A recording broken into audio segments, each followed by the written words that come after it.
منگا دا خبر آئے خاص پولیٹیکل پارٹی تنک کو حیثیت مجموعی منگا پولیٹیکل پارٹوں کا داک کہوں.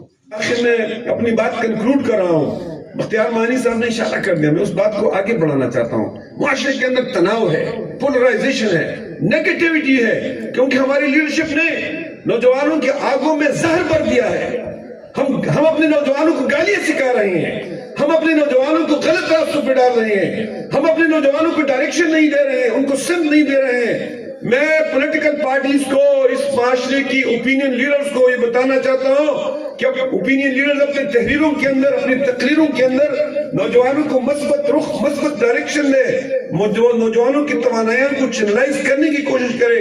ہم اس پر رول ماڈل بن رہے ہیں. ہم نوجوانوں کو تخریب پہ لگانے کے بجائے تعمیر پہ لگا رہے ہیں. ہم نوجوانوں کو مثبت رخ, مثبت ڈائریکشن دے رہے ہیں. اور اس لیے میں نوجوانوں کو بتانا چاہتا ہوں, الخدمت فاؤنڈیشن کے سنگ چلے, الخدمت فاؤنڈیشن کے والنٹیئر بنے, آئی ٹی سیکٹر کے ہیرو بنے.